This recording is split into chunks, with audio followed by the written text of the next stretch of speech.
सिर्फ हंगामा खड़ा करना, सिर्फ हंगामा खड़ा करना मेरा मकसद नहीं। कोशिश है कि सूरत बदलनी चाहिए, मेरे सीने में नहीं तेरे सीने में ही सही। कहीं भी हो आग, लेकिन ये आग जलनी चाहिए, ये आग जलनी चाहिए, ये आग जलनी चाहिए। Hello, dear friends. Very warm welcome to all of you at our conceptual brainstorming integrated session of anatomy. Myself, Dr. Shrikant Verma. ऐसा अक्सर कहा जाता है कि anatomy is very dry, hard, boring and the volatile subject. Yes, ऐसा अक्सर जब भी मैं इंडिया या इंडिया के बाहर क्लासेस लेता हूं तो सुनने के लिए मिलता है, सर एनाटॉमी हम 2 महीने तो क्या, 2 हफ्ते तो क्या, 2 दिन तो क्या, 2 घंटे में, 2 मिनट में भूल जाते हैं। इसमें बहुत रटना पड़ता है। लेकिन मेरे प्यारे बच्चों, याद रखना कि एनाटॉमी एक बहुत ही कॉन्सेप्चुअल सब्जेक्ट है। इसमें कई सारे ब्रेनस्टॉर्मिंग फैक्ट हैं। इसका इंटीग्रेशन हर सब्जेक्ट के साथ होता है। याद रखिए, हर सब्जेक्ट एनाटॉमी से ही शुरू होती है। कहने का मतलब, अगर आपकी एनाटॉमी स्ट्रांग है तो definitely damn sure other subject automatic strong हो जाएंगे। अदर सब्जेक्ट के भी क्वेश्चन एनाटॉमी के बेसिस में चुटकियों में सॉल्व हो जाएंगे। कैसे? सिर्फ आपको एक चीज याद रखनी है, हमको अपना नजरिया एनाटॉमी के लिए बदलना है। ऐसा कैसे होगा? मैं एक छोटा सा इंट्रोडक्शन अपने बारे में देना चाहता हूं, जिससे आपको ये चीजें समझ में आ जाएंगी। सी हियर, पैशन और इंटरेस्ट अपने आप में हर चीज को बदल देती है। जब मैंने नीट पीजी एग्जाम को क्रैक किया तो उस समय मुझे फ्रेशर में ऑर्थो और पीडिया जैसी क्लिनिकल ब्रांचेस मिल रही थी, लेकिन टीचिंग में बहुत ज्यादा इंटरेस्ट होने के कारण मैंने ये pre clinical non clinical branch anatomy लिया और बच्चों को हर सब्जेक्ट में ट्यूशन पढ़ाया सिंस 2009। हर सब्जेक्ट में उनको ट्यूशन पढ़ाने के कारण हुआ क्या कि एनाटॉमी के बेसिस में अदर सब्जेक्ट्स के सारे क्वेश्चन का इंटीग्रेशन सिंस 2009 मैं टीच कर रहा हूं। तो इसका बेनिफिट अब आपको मिलेगा। हम बेसिक कॉन्सेप्ट से उठेंगे और इसके साथ में पूरे टॉप क्लिनिकल लेवल तक पहुंचेंगे और एनाटॉमी आपको एक जादू की तरह लगेगी, जहां पर रटना बिल्कुल नहीं पड़ेगा। सिर्फ आपसे एक हम्बल रिक्वेस्ट है, कीप पेशेंस। जब भी हम एनाटॉमी या कोई बेसिक सब्जेक्ट या कोई भी मेजर सब्जेक्ट पढ़ते हैं तो सबसे पहले अगर उसका हम नींव मजबूत कर ले तो हर चीजें आसान हो जाएंगी। तो चलिए शुरू करते हैं। इस एनाटॉमी सब्जेक्ट को बहुत ही खूबसूरत से, प्यारे से कॉन्सेप्ट के साथ इसकी नींव मजबूत बनाते हुए हम इस पहले वीडियो में क्या क्या चीजें लर्न करेंगे। सबसे पहले हम यहां पर देखेंगे कि एक्चुअली में एनाटॉमी होती क्या चीज है। जब तक हमें किसी चीज का वाय समझ में ना आए कि हम एनाटॉमी क्यों पढ़ रहे हैं, तब तक कोई भी चीज पॉसिबल नहीं है। इसीलिए हम इस वाय को प्रॉपरली समझने के लिए पहले व्हाट समझने जा रहे हैं, व्हाट इज एनाटॉमी। यस, फिर हम देखेंगे कि वाय एनाटॉमी इज इंपॉर्टेंट। आज के डेट में हमारे रिसेंट नेक्स्ट पैटर्न में, recent any kind of the exam pattern आप देखेंगे, डायरेक्ट एनाटॉमी से क्वेश्चन कम है, लेकिन एनाटॉमी के बेसिस में आप कई सारे क्वेश्चन बना सकते हैं। कैसे? इसे जानने के लिए हम वाई ऑफ द एनाटॉमी को देखेंगे। We will see how to study the anatomy. What हमें जानना है, वाई हमें जानना है, हाउ कैसे एनाटॉमी को हम पढ़ेंगे ये हमें जानना है। यस, हम डाइसेक्शन बेसिक कॉन्सेप्ट लर्न करेंगे, जिससे सीधे सीधे surgery, ortho, pedia, obs gynae, ophthalmo, ENT सभी सब्जेक्ट की इंटीग्रेशन होंगे। We will see the boundaries of any triangle, space और फोसा। हम एनाटॉमी में अक्सर पढ़ते हैं cubital fossa, popliteal fossa, yes, anatomical snuff box या ट्रायंगल्स ऑफ द नेक। कुछ ऐसा कॉन्सेप्ट बनाएंगे कि इस पहले वीडियो से सभी की बाउंड्री हमें याद हो जाएगी। We will see one very important law, Hilton law.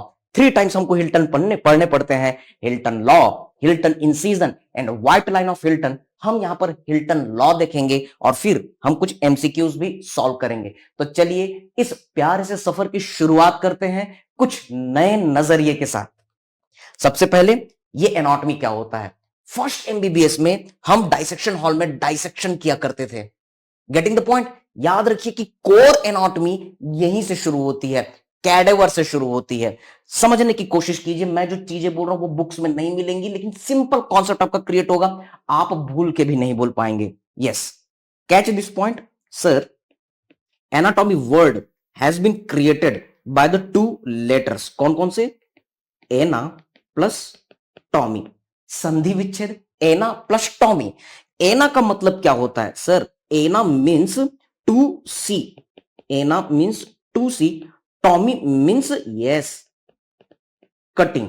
Simple.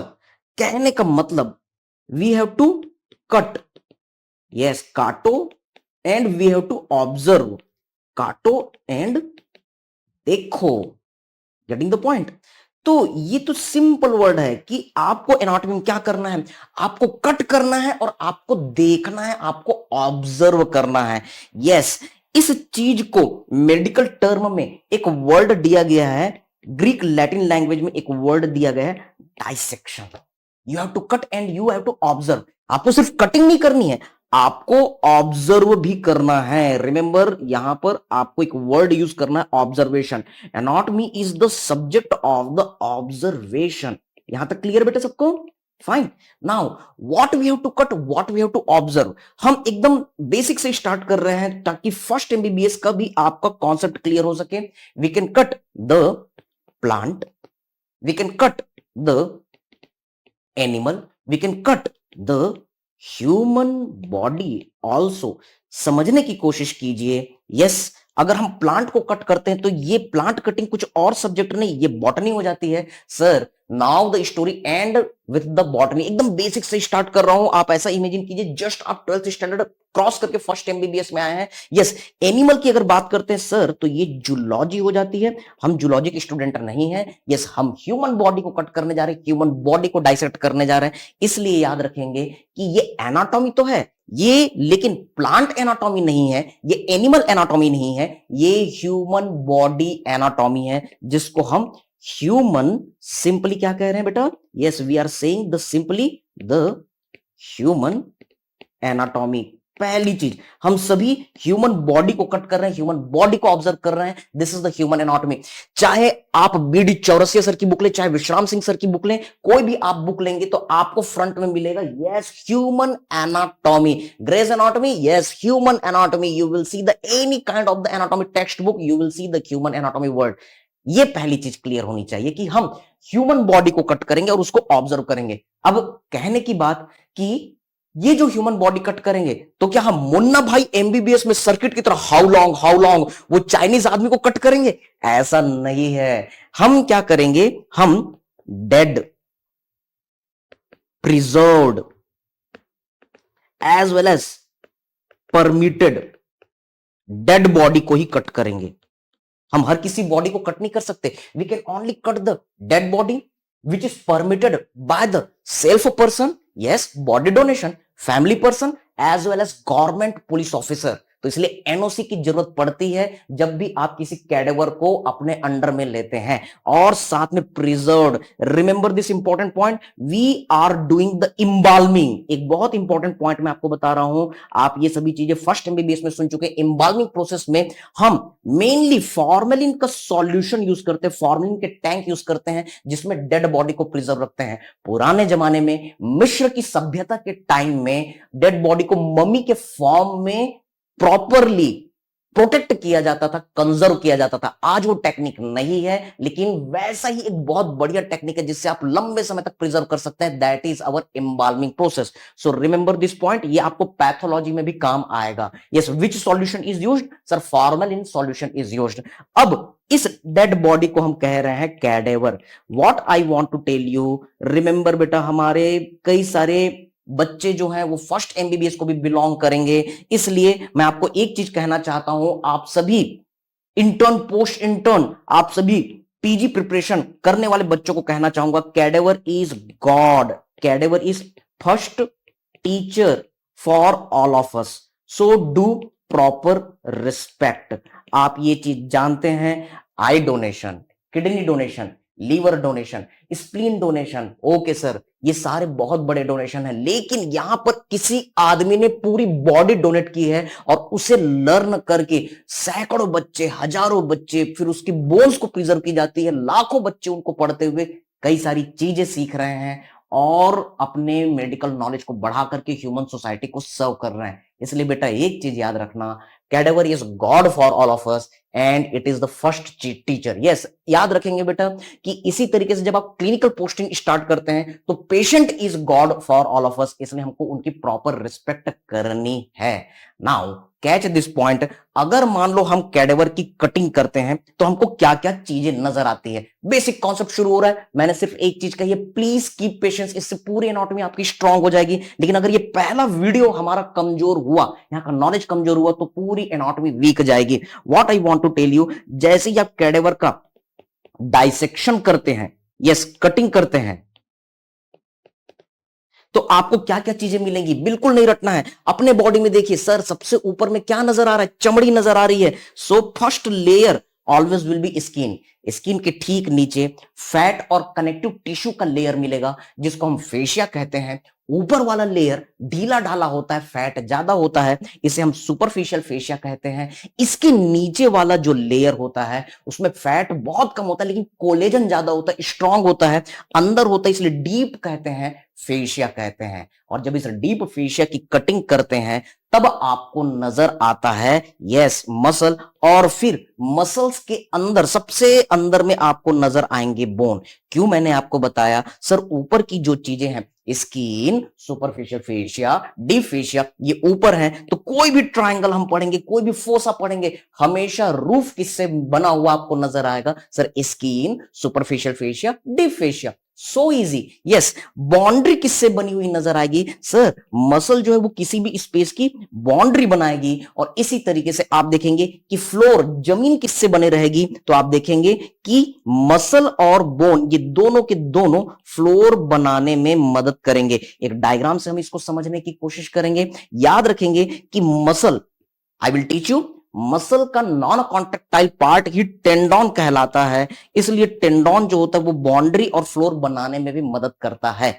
हम देखेंगे कि स्किन को सप्लाई करने के लिए कई सारे इंपॉर्टेंट स्ट्रक्चर होते हैं। यस, स्किन को नर्व सप्लाई करेगी, वेन सप्लाई करेगी, आर्टरी सप्लाई करेगी, तो इनको हम बोलते हैं क्यूटेनियस नर्व एंड वेसल्स। तो ये जो क्यूटेनियस नर्व एंड वेसल्स हैं, ये कहां पर आपको नजर आते हैं, सर ये आपको सुपरफिशियल फेशिया में नजर आते हैं और वो स्किन को सप्लाई करते हैं। तो ये चीजें भी आपको रूफ में नजर आएंगी। तो ये आपका बेसिक समरी है। इसे समझने के लिए हम एक डायग्रामेटिक प्रेजेंटेशन करते हैं। एक चीज और कि ये नॉलेज जो है surgery, medicine, ENT, ophthalmology, ENT, कोई भी सब्जेक्ट आप पढ़ेंगे जरूर काम आएगा, क्योंकि कटिंग तो आप करेंगे तभी तो उसकी सर्जरी करेंगे।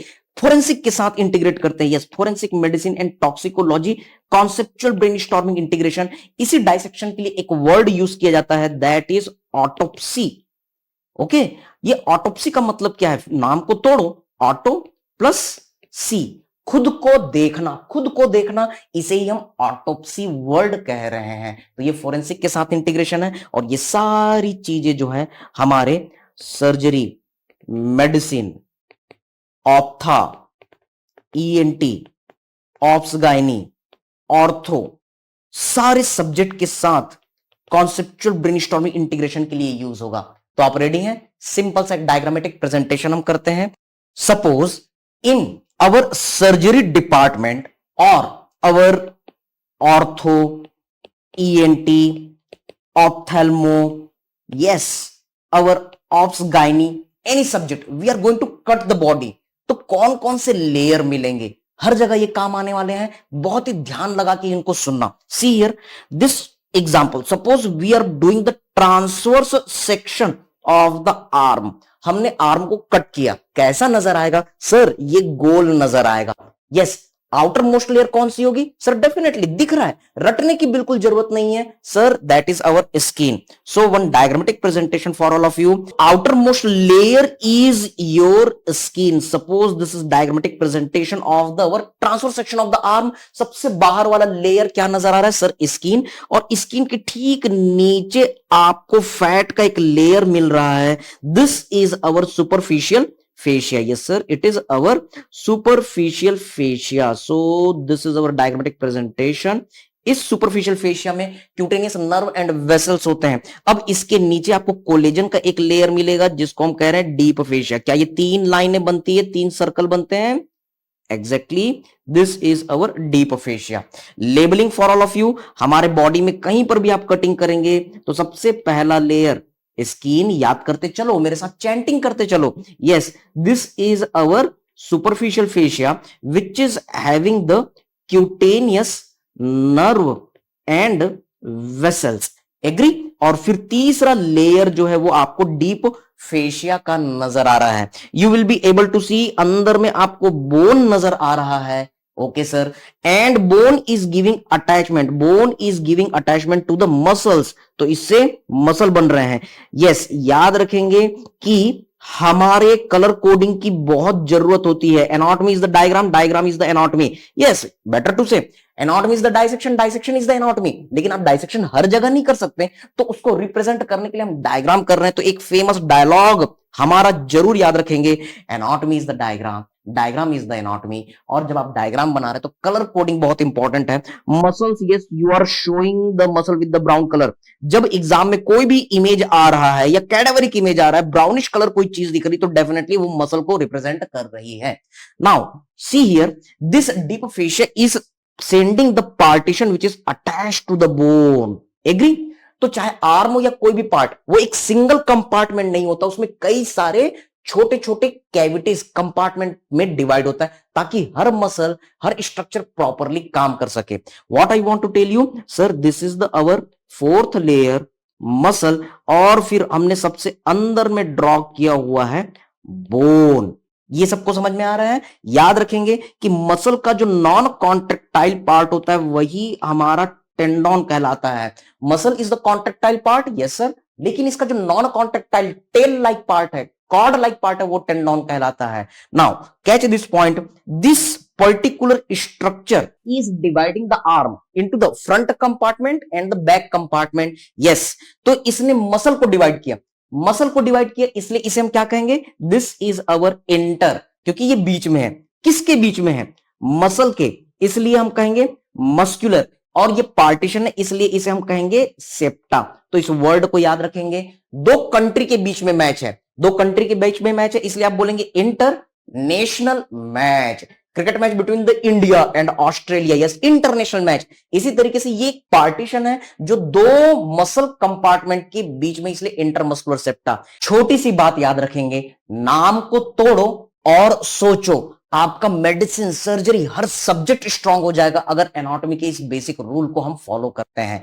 मैंने आपको पहले ही बताया है कि जब भी हम सर्जरी करेंगे तो बाहर से कटिंग करते हुए आ रहे हैं, तो कौन कौन से लेयर कट रहे हैं sir? Skin, then superficial fascia, then deep fascia, then muscle and then bones, agree everybody? तो इसलिए अब हम यहां पर लर्न करते हैं हमारे कॉन्सेप्ट, जैसे कि cubital fossa, popliteal fossa, femoral triangle, yes triangles of the नेक। कहीं भी आप सर्जरी करेंगे उसकी बाउंड्री पढ़ते हैं, रटना नहीं है, कॉन्सेप्ट लगाना है। कैसे? यस, सपोज ये एक स्पेस आपको नजर आ रहा है, चलिए इस स्पेस की हम बाउंड्री को सोचते हैं, हम यहां पर खड़े होकर के सोचते हैं कि यहां ऊपर की चीजें कौन है सर? स्किन है, सुपरफिशियल फेशिया, डीप फेशिया। ये बाहर की तरफ है, ऊपर की तरफ है, तो ये रूफ बनाएगा। फ्लोर मतलब अंदर की चीजें कौन है सर? मसल है और बोन है, तो ये मसल और बोन, मसल का ही पार्ट होता है टेंडन, तो ये फ्लोर बनाएगा। बाउंड्री कौन बनाएगा? ऊपर नीचे, राइट लेफ्ट, कौन नजर आ रहा है? मसल, या फिर मसल का पार्ट होता है टेंडन, तो ये बाउंड्री बनाएगा, एग्री? और इसके साथ में यहां कंटेंट में क्या आपको नजर आएंगे? हर कंटेंट में, हर जगह आपको एक वेन नजर आएगा, यस, हर जगह आपको उस कंपार्टमेंट की एक पर्टिकुलर आर्टरी नजर आएगी, हर कंपार्टमेंट में आपको एक पर्टिकुलर नर्व नजर आएगा। याद रखेंगे, हर कंपार्टमेंट की खुद की एक वेन होती है, एक आर्टरी होती है, एक नर्व होती है। तो एक प्यारा सा गाना याद रखेंगे, एक गाना था, पुराना गाना, कलियों का चमन जब खिलता है, थोड़े शीशे होते हैं, थोड़े मोती होते हैं। उसी तरीके से याद रखेंगे, बॉडी की जब कटिंग होती है या फिर एनाटॉमी जब हम पढ़ते हैं, एक वेन होता है, एक आर्टरी होता है, एक नर्व होता है, इसके साथ में एक लिम्फ नोड भी होता है। तो ये चार चीजें हर जगह आपको मिलेंगी, एक शायरी की तरह, एक गाने की तरह आप याद रखेंगे। एक वेन होता है, एक आर्टरी होती है, एक नर्व होता है, ये तीन चीजें मेन हैं। तो आपको यहां पर हर कंपार्टमेंट में क्या नजर आ रहा है sir? We are able to look for the yes vein, artery, and then here is our nerve. So what you have to remember, yes हम एक एक कॉन्सेप्ट लर्न करेंगे, vein, then artery and then nerve. आप आसानी से इन चीजों को हमारे निमोनिक VAN से याद रख सकते हैं। Yes, it is very important question. एक एक करके सर, अगर कोई आपसे पूछे कि रूफ किससे बनता है, तो ये चीजें रूफ बना रही हैं। तो अब बिल्कुल नहीं रटना है, हमें कॉन्सेप्ट लगाना है। What are the structures making the roof of the anatomical snuff box? Favourite question sir, our skin, superficial fascia, deep fascia, within the superficial fascia cutaneous nerve and vessels. So simple. What are the structures making the boundary? ये एक fossa है, तो इसकी boundary कौन बना रहा है sir? जो राइट और लेफ्ट में है। कौन है राइट और लेफ्ट में? Yes, muscle and tendon. These are generally making the boundaries. Agree? इसी तरीके से फ्लोर कौन बना रहा है? तो ये अंदर की चीजें कौन है सर? मसल है, और अंदर में कौन छुपा हुआ है? Bone. So remember these structure, muscle as well as tendon, these are making the floor. Agree बेटा? बहुत आसान है। चाहे आप कैरोटिड ट्रायंगल पढ़े, चाहे आप पॉप्लिटेल फोसा पढ़े, तो पॉप्लिटेल फोसा में भी रूफ कौन बनाएगा sir? Skin, superficial fascia, deep fascia. Yes. Floor की बात करेंगे तो वहां पर एक मसल रहेगा, हम देखेंगे पॉप्लिटियस मसल। यस। बोन की बात करेंगे तो फीमर है, टीबिया है। तो ऑटोमेटिक आपको कॉन्सेप्ट लगाना है, रटने की जरूरत बिल्कुल नहीं है। अब अगर हम कंटेंट की बात करते हैं तो हमें वेन, आर्टरी और नर्व मिल रहे हैं। गॉड ने कहा ये बहुत इंपॉर्टेंट स्ट्रक्चर है, इनको प्रोटेक्ट करते हैं, तो इनके चारों ओर डीप फेशिया का एक मॉडिफिकेशन दे दिया। याद रखेंगे कि हर कंपार्टमेंट के लिए खुद की एक वेन होती है जो जनरली सुपरफिशियल होगी, फिर उसके बाद आपको आर्टरी नजर आएगी, और फिर उसके बाद आपको नर्व नजर आएगा। So this is the usual sequence. और इनको प्रोटेक्ट करने के लिए डीप फेशिया की एक कवरिंग दे दो, एक गिफ्ट पैक दे दो। Okay, so this is our content. तो कंटेंट कभी भी आए आपको यही चीजें बोलनी है, जैसे कि what are the content of the femoral triangle sir? Femoral vein, femoral artery, femoral nerve. What are the content of the popliteal fossa? Sir popliteal vein, popliteal artery, nerve की बात करेंगे तो popliteal नर्व, ऐसा term usually use नहीं होता। Tibial nerve, common peroneal nerve, वहां पर हम ऑब्जर्व करेंगे। तो ऑलमोस्ट बॉडी के हर जगह में बेटा आपको यही चीजें मिलेंगी। और इसके साथ में आपको याद रखना है कि हमको रटना नहीं है।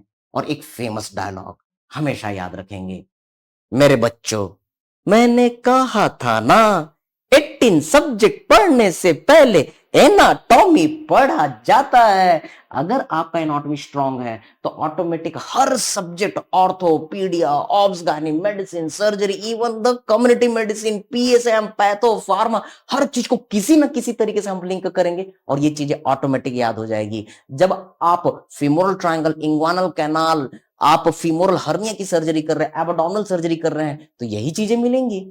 स्टमक की बात करेंगे, गैस्ट्रिक वेन मिलेंगे, गैस्ट्रिक आर्टरीज मिलेंगे, नर्व्स की बात करेंगे, वेगस नर्व हम देखेंगे। एग्री बेटा? चलिए MCQ की बात करते हैं। ये जो वेन और आर्टरी आप नजर देख रहे हैं, इनको देख रहे हैं, ये कुछ और नहीं, vein plus artery is known as vessels. Vein plus artery is known as vessel, और नर्व को हम सिंपल बोल रहे हैं न्यूरो। ओके, नाम को तोड़ो और सोचो। तो एक वर्ड आपको अक्सर MCQ में मिलेगा, that is the neurovascular bundle. Yes, ये वेसल जो है यही तो वैस्कुलर चीजें हैं। ओके, तो इन दोनों को अगर हम जोड़ते हैं, ये सारी चीजें एक कॉमन डिफिशिया में है, इनको ही हम कह रहे हैं न्यूरो वैस्कुलर बंडल। तो फिर से बेटा एक चीज याद रखना, नाम को तोड़ो और सोचो। Sir neuro means nerve, vascular means vessel. Yes, vessel means when plus artery, bundle क्योंकि ये कॉमन डिफेशिया में है। तो आपका क्वेश्चन आता है कि हमारे लेग में कौन से कंपार्टमेंट में न्यूरोवेस्कुलर बंडल एब्सेंट है। This is the question from the INICT। हम डिस्कस करेंगे लोअर लिम्ब पार्ट में, जिसका आंसर था superficial posterior compartment of the leg. Yes, याद रखेंगे, आपके FMG में भी क्वेश्चन आया हुआ है, the neurovascular bundle in abdomen is running in between which layer. तो मेरे बच्चों एक चीज बताओ, अगर हमको न्यूरोवेस्कुलर बंडल इस बेसिक कॉन्सेप्ट को हम नहीं जानेंगे तो हम ये क्वेश्चन कैसे सॉल्व कर पाएंगे। Okay, now try to understand our more points. जब आप सर्जन बन जाएंगे, जब आप सर्जरी कर रहे हैं, तो उस समय ये नॉलेज किस तरीके से यूजफुल होगा। एक क्विक बेसिक पॉइंट आपके प्रैक्टिकल के लिए, आपके सक्सेसफुल डॉक्टर बनने के लिए मैं आपको शो करने जा रहा हूं। Yes, when and then there is presence of our artery, diagrammatic presentation, very important for the surgery and dissection as well, and nerve। Agree sir. अब समझने की कोशिश कीजिए, जब आप सर्जरी कर रहे हैं, चाहे ऑर्थो सर्जरी, ऑप्स, यानी कोई भी हो, उस समय कोई वेसल कटता है, ब्लीडिंग हो गई, तो आपको वो चीजें ब्लू, रेड और येलो नजर नहीं आएगी। Everything will appear red red red. उस समय कैसे आप डिसाइड करेंगे कि ये आर्टरी है, इसको हमें लाइगेट करना है, ये वेन है, हमको इंट्रावेनस इंजेक्शन इसमें देना है, ये नर्व है, एनेस्थेशिया हमको इसके चारों ओर इन्फिल्ट्रेट करना है। You will not be able to identify. कौन मदद करेगा? एनाटॉमी मदद करेगी। कैसे? रिमेंबर, आप आंखों को बंद कीजिए, ऑब्जर्व कीजिए। रिमेंबर, काटा आपने और फिर अब आप ऑब्जर्व कर रहे हैं, मन की आंखों से देखिए। यस, आप टच करके देख रहे हैं, ट्यूबुलर स्ट्रक्चर है। ओके, वेन जो होता है, यस, कोई भी ऐसा ट्यूबुलर स्ट्रक्चर जो थिन वॉल जैसा आपको फील हो रहा है, यस, इसके अंदर में आपको ल्यूमेन महसूस हो रहा है और ये स्ट्रक्चर कोलैप्स हो जा रही है, मतलब डेफिनेटली ये वेन है। तो अगर आप सर्जरी के टाइम इंट्रावेनस इंजेक्शन दे रहे हैं, तो ऐसे स्ट्रक्चर में इंट्रावेनस इंजेक्शन दीजिए जो आराम से दब जा रही है, कोलैप्स हो जा रही है, रिकॉइल प्रॉपर्टी शो नहीं कर रही है, पतले दीवार वाली लग रही है। ओके, और जबकि अगर आप आर्टरी की बात करेंगे तो ये थिक वॉल वाली होती है, इसमें भी ल्यूमेन आपको महसूस होगा, आपको ऑब्जर्व करना है। Observation is the anatomy. Yes, और ये कोलैप्स नहीं, ये रिकॉइल प्रॉपर्टी शो करती है, क्योंकि इसमें इलास्टिसिटी होती है, इसमें इलास्टिन फाइबर होते हैं। तो ये आपकी आर्टरी है। कोशिश कीजिए कि आर्टरी को कट नहीं करना है, कहीं गलती से आर्टरी कट हो गई तो दिक्कत है। आप एनेस्थेशिया दे रहे हैं और आप एनेस्थेशिया जो है वेन और आर्टरी के चारों ओर दे रहे हैं, तो कहानी खत्म। वो पेशेंट जो उसे दर्द होगा, एनेस्थेशिया कहां देना है। Yes, again structure is cord like. Okay sir, ये कॉर्ड लाइक है। और बहुत इंपॉर्टेंट पॉइंट, जब आप उसको फील कर रहे हैं तो ल्यूमेन आपको फील नहीं हो रहा है, इसलिए तो ये कॉर्ड लाइक है। और याद रखेंगे कि ये न तो कोलैप्स की प्रॉपर्टी शो करेगा, न तो रिकॉइल की प्रॉपर्टी शो करेगा। तो डेफिनेटली ये हमारा नर्व है। एनेस्थेशिया आपको यहां इन्फिल्ट्रेट करनी है। So this basic concept will be used in all clinical subject during yes surgery. ये बहुत इंपॉर्टेंट चीज है। आप कैथेटराइजेशन कर रहे हैं, आप सब क्लीवन वेन में, एक्सटर्नल जुगुलर वेन में, किसी भी वेन में, फीमोरल वेन में आप कैथेटर डाल रहे हैं, उस समय ये सारी चीजें आपको बहुत काम आएगी। बिना एनाटॉमी के आप अदर सब्जेक्ट को क्रैक कर ही नहीं सकते। आपके 200 क्वेश्चंस आ रहे हैं, आपके 300 क्वेश्चंस आ रहे हैं। याद रखेंगे बेटा कि हर क्वेश्चन में हिडन फॉर्म में एनाटॉमी है। एनाटॉमी अगर आपकी स्ट्रांग नहीं होगी तो आप आगे स्टेप रख ही नहीं सकते। So anatomy is very important. Hope आप सभी को एनाटॉमी पढ़ने में मजा आ रहा होगा। ये तो सिर्फ शुरुआत है। मैं फिर से आपसे कहता हूं, हमको कोई भी चीज की शुरुआत में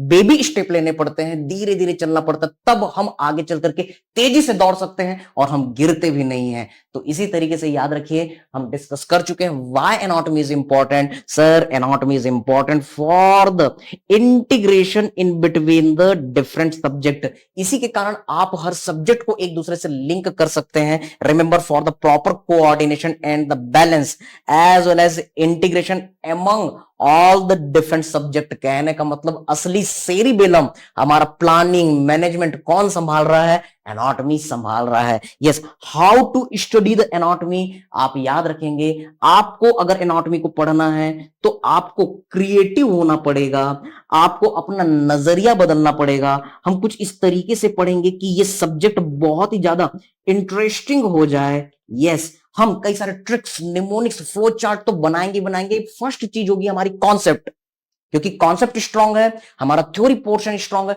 तो हर एग्जाम पैटर्न इजीली हम क्रैक कर सकते हैं। लेकिन बेटा दूसरी चीज, एग्जाम टाइम में हमको क्विक आंसर करने के लिए ट्रिक्स और निमोनिक की भी मदद लेनी है। So we will run with the mnemonic, we will run with the various kind of the magics and the tricks also. Okay, so we are going to do the our very important one common word. We will create the concept, we will make the brainstorming fact also, और साथ में कई सारी चीजों से integrate करेंगे। So we are going to do the conceptual brainstorming integrated way of the anatomy learning. Yes, याद रखेंगे कि हमारे skin, anaesthesia, radiology, yes, psychiatry, orthopaedics, हर सब्जेक्ट के साथ एनाटॉमी लिंक होती है। क्यों? क्योंकि जब आप हिस्टोलॉजी पढ़ते हैं तो स्किन के हिस्टोलॉजी से ही तो स्टार्ट करेंगे, और इसी के बेसिस में आपका स्किन पूरा सब्जेक्ट चलेगा। Anaesthesia, you must know regarding the nerve, you must know regarding the different layers of the body. Anaesthesia कर रहे हैं, लंबर पंक्चर भी कर रहे हैं, तो उस समय आपको बॉडी की लेयर पता होने चाहिए, तभी आपका एनेस्थेशिया स्ट्रांग होगा। रेडियोलॉजी, हम अपने ब्रेन के, बॉडी के upper limb, lower limb, even thorax, abdomen के सीटी, एमआरआई भी अपने नॉर्मल एनाटॉमी के बेसिस में ही देखेंगे।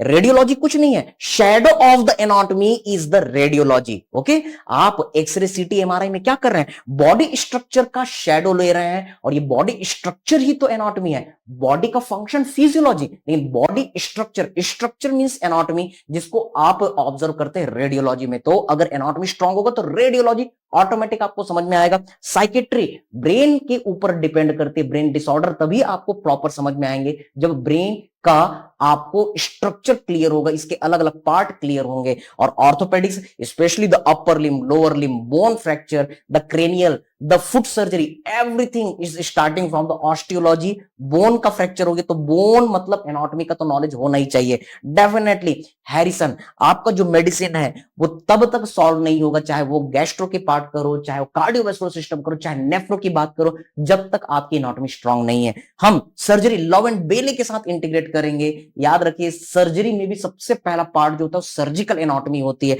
ऑप्स गायनी जब आप देखेंगे तो फीमेल जेनिटल ट्रैक्ट का डेवलपमेंट, एम्ब्रियोलॉजी, वहां पर आप ऑब्जर्व करेंगे कि फीमेल जेनिटल ट्रैक्ट एनाटॉमी सबसे पहला चैप्टर होता है, फिर आगे की कहानी चालू होती है। इसी तरीके से पीडियाट्रिक्स है, यहां तो आप पीडियाट्रिक्स तभी शुरू कर सकते हैं जब डेवलपमेंट आप समझ सकेंगे। कई सारे congenital disorder in the baby, जैसे कि कॉन्जेनिटल हाइपरट्रोफिक पाइलोरिक स्टेनोसिस, जैसे कि आप कह सकते हैं टेट्रोलॉजी ऑफ फैलोट, वो तभी समझ में आएगा जब हार्ट का डेवलपमेंट आपको प्रॉपर समझ में आएगा। तो एनाटॉमी आपको हर जगह फाइनल ईयर में भी मिलेगी।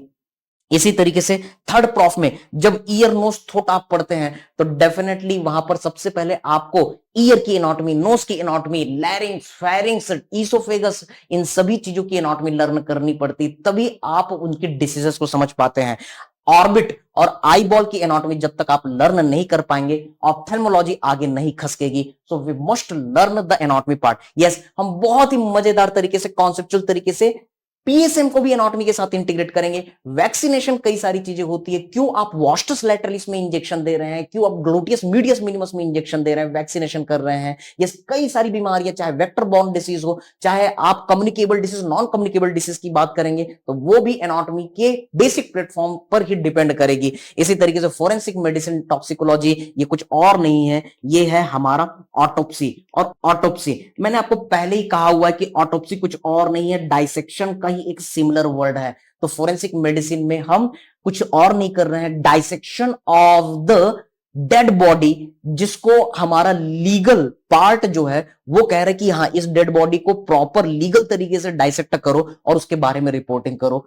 फोरेंसिक मेडिसिन का सीधा सीधा नाता है हमारे एनाटॉमी के साथ। यस, हम देखेंगे कि पैथोलॉजी, पैथो का मतलब होता है डिसीज और लॉगस का मतलब होता है स्टडी। तो पैथोलॉजी कुछ और नहीं है, ये एक एबनॉर्मल एनाटॉमी है। तो एबनॉर्मल, जब हमारे बॉडी का स्ट्रक्चर एबनॉर्मल हो जाता है तो वही तो पैथोलॉजी है, चाहे ब्रेन की बात करो चाहे हार्ट की बात करो। और इसके अलावा याद रखेंगे कि हिस्टोलॉजी जब एबनॉर्मल हो जाती है तो वही पैथोलॉजी की स्लाइड बन जाती है। तो अगर मान लो हम इयोसिन और इसके साथ में हिमेटॉक्सिलिन को समझ गए, न्यूक्लियस और साइटोप्लाज्म को समझ गए, तो उसमें जो एबनॉर्मलिटी हो रही है पैथोलॉजी स्लाइड में आसानी से समझ में आ जाएगी। पैथोलॉजी के स्लाइड अगर आपको समझने हैं तो हिस्टोलॉजी का कॉन्सेप्ट बहुत जरूरी है। यस, फार्मेकोलॉजी में जैसे कि एंटी पार्किंसोनिज्म ड्रग हमें पढ़ना है, एंटी इपिलेप्टिक ड्रग पढ़ना है, एंटी कोलिनर्जिक सिस्टम हमको पढ़ना है, तो हमको नर्वस सिस्टम को जानना पड़ेगा, हमको ब्रेन को समझना पड़ेगा, हमको हार्ट की चीजें सारी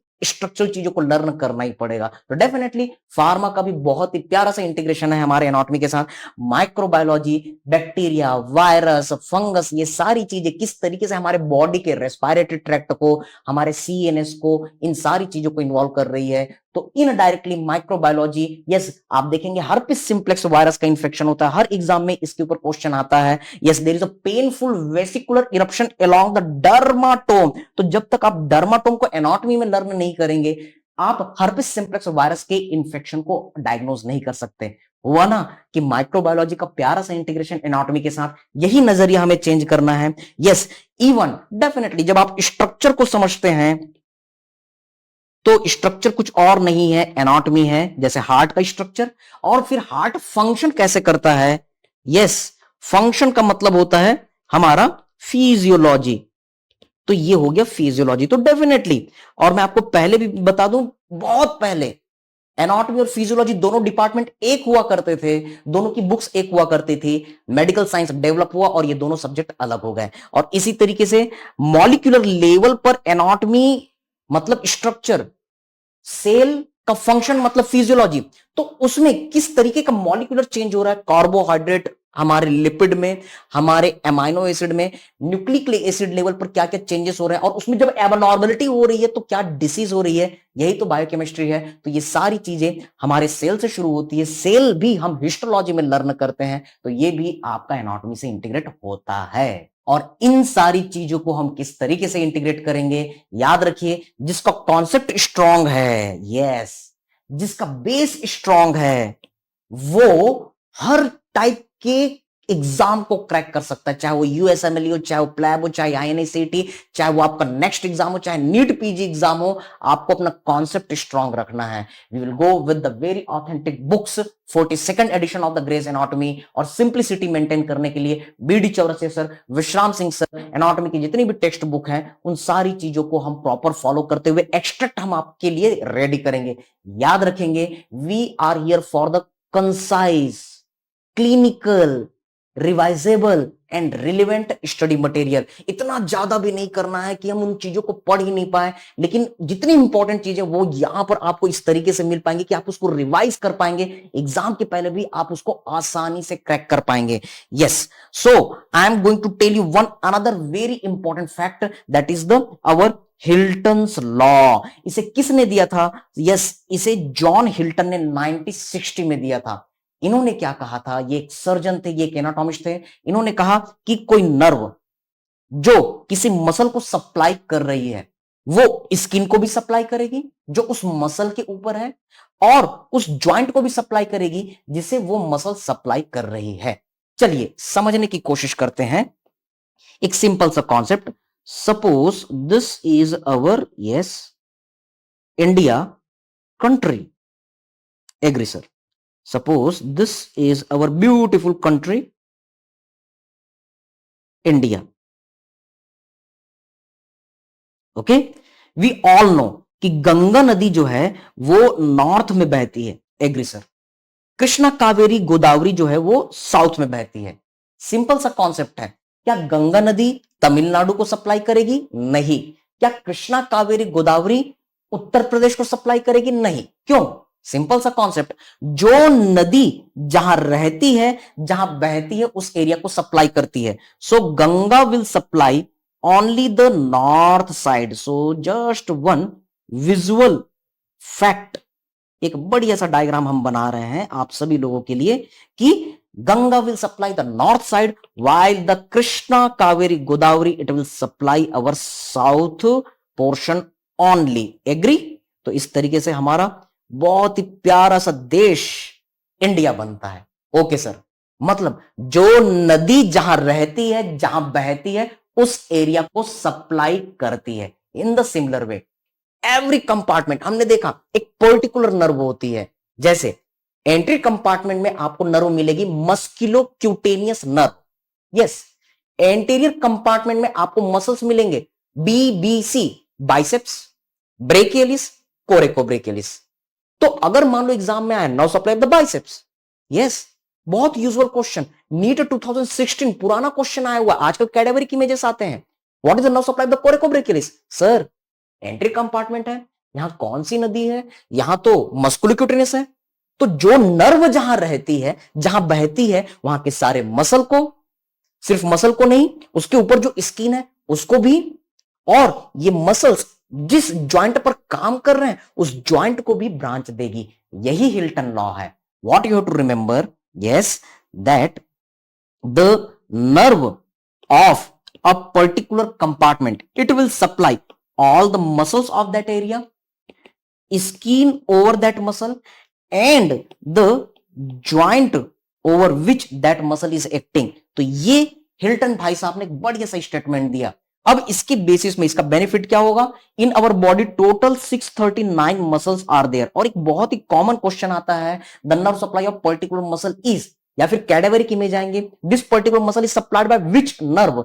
तो याद रखिए कि इस सिचुएशन में आपको एक सिंपल सा लॉजिक यूज करना है। What you have to remember? Hilton law. Posterior compartment, sir there is the triceps muscle.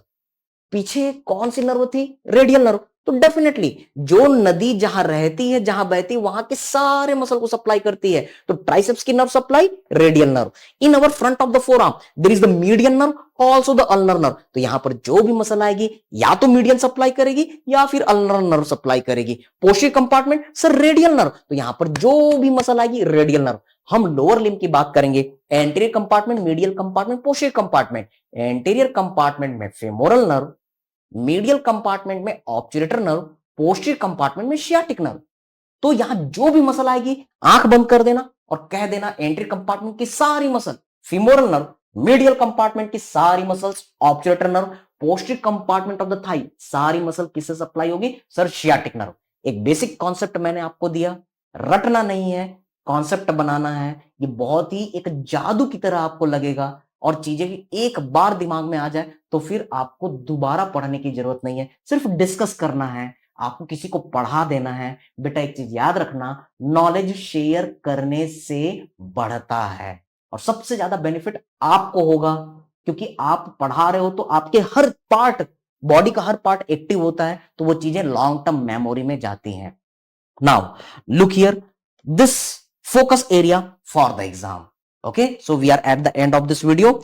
इस वीडियो के थ्रू आपने देखा कि कोई भी बाउंड्री या कंटेंट ऑफ स्पेस आया तो आप उन चीजों को आसानी से याद कर सकते हैं। You can easily remember the femoral triangle and the hernia. अब बस वहां की मसल्स, वहां के वेसल्स को पढ़ना है। लेकिन यस, रूफ तो skin, superficial fascia, deep fascia, floor जो है वो हमारे मसल्स ही बनाएंगे, जिसको हम APPI करके याद रखेंगे, एडक्टर लॉन्गस, पेक्टिनियस, सॉस मेजर, इलाइकस। और यहाँ के content VAN, when artery nerve, और इसके बेसिस में फीमोरल हर्निया हमारा इजी हो जाएगा। इसी तरीके से इंग्वानल कैनाल और इंग्वानल हर्निया को इजी करेंगे। Triangles of the neck, cubital fossa, popliteal fossa, yes, anatomical snuff box, हर चीज अब आपके लिए इजी होगी। कैडेवरिक इमेजेस की प्रैक्टिस भी कलर कोडिंग के थ्रू हम करेंगे। यस, सर्जरी और ENT के साथ आपको इंटीग्रेशन करना है।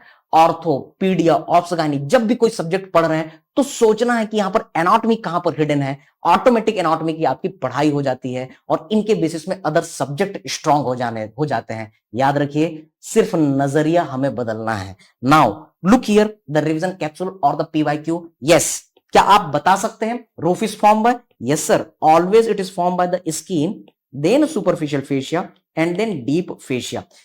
अवर superficial fascia is having the cutaneous nerve and vessels. तो ये भी हमारे रूफ के फॉर्मेशन में पार्टिसिपेट करते हैं। फ्लोर की अगर हम बात करें तो सर ये मसल या फिर मसल का पार्ट होता है टेंडॉन, इससे बनेगा, और इसी तरीके से बोन्स जो होते हैं वो फ्लोर का फॉर्मेशन करते हैं। बेटा एक चीज और याद रखना, एक्सेप्शन दुनिया में हर जगह है, छोटे छोटे एक्सेप्शन हमें मिलेंगे, फोकस करेंगे हम उसी पार्ट पर, लेकिन एक जनरल कॉन्सेप्ट हमारा इस वीडियो से बन चुका। Content of the space, yes, when artery nerve, जिसको हम न्यूरोवैस्कुलर बंडल कह रहे हैं। यस, न्यूरोवैस्कुलर बंडल किससे बना सर? डेफिनेटली ये वेन से बना, ये आर्टरी से बना और इसके साथ में नर्व से बना। तो ये क्वेश्चन आपका बार बार आ रहा है, पहले ये एम्स में आया हुआ था। यस, एम्स 2017 के आसपास ये क्वेश्चन आया, 2018 के आसपास आया, फिर सेम चीज आपके एफएमजी 2019 और फिर 21 में रिपीट हुई। तो इसलिए ये छोटे छोटे बात हमें याद रखने हैं। नाउ लुक हियर, एम्स में 2018 इसमें एक क्वेश्चन था, neurovascular bundle is absent in which compartment of the leg. बच्चे घूम गए, उनको समझ में नहीं आया। ओके, इस क्वेश्चन को समझने के लिए सबसे पहले आपको हर कंपार्टमेंट के नर्व और वेसल को समझना पड़ेगा। हम लोअर लिम्ब पार्ट में देखेंगे। अभी मैं आपको आंसर बता देता हूं। इसका आंसर है पोस्टीरियर कंपार्टमेंट, जो सबसे बल्कि होता है। यहां पर सुपरफिशियल कंपार्टमेंट होगा और डीप कंपार्टमेंट होगा। तो सुपरफिशियल कंपार्टमेंट जहां पर जीएसपी गॉसिप मसल है, निमोनिक क्या है? GSP gossip, gastrocnemius, soleus and plantaris, यहां पर कोई न्यूरोवैस्कुलर बंडल नहीं होता। ये आंसर था। Now look here, in your FMG 2021 question आया, neurovascular bundle in abdomen is running in between. याद रखेंगे, ये इंपॉर्टेंट स्ट्रक्चर है, इनको प्रोटेक्शन चाहिए तो ये अंदर की तरफ होते हैं। 4 ऑप्शन दिए थे, एब्डोमेन पार्ट में बताऊंगा, अंदर की तरफ इंटरनल ऑब्लिक और सबसे अंदर ट्रांसवर्सस एब्डोमिनिस मसल होती है, बाहर की तरफ एक्सटर्नल ऑब्लिक, फिर इंटरनल ऑब्लिक, फिर ट्रांसवर्स एब्डोमिनिस। तो आपके ये जो न्यूरोवैस्कुलर बंडल हैं, यस, VAN है, ये सेकेंड और थर्ड लेयर के बीच में थे। It was in between the internal oblique and transverse abdominis, सबसे बाहर वाला लेयर एक्सटर्नल ऑब्लिक। तो जब आप बाहर से कटिंग करेंगे तो ये सुरक्षित रहना चाहते हैं, ये प्रोटेक्ट रहना चाहते हैं, इसलिए गहराई में पाए जाते हैं। Simple, you can remember. And at the last, few motivating lines for all of you with the thank you message. Always remember our great respected teacher as well as our president who told, winners are not those who never fail but those who never quit. याद रखिए मेरे बच्चों, आदमी या तो जीतता है या फिर सीखता है, आदमी हारता कभी नहीं है। आदमी हारता उसी दिन है जिस दिन वो कोशिशें करना छोड़ देता है। सो ऑलवेज बी पॉजिटिव और कोशिशें करते रहिए, व्यस्त रहिए, मस्त रहिए, स्वस्थ रहिए। Thank you, God bless you all.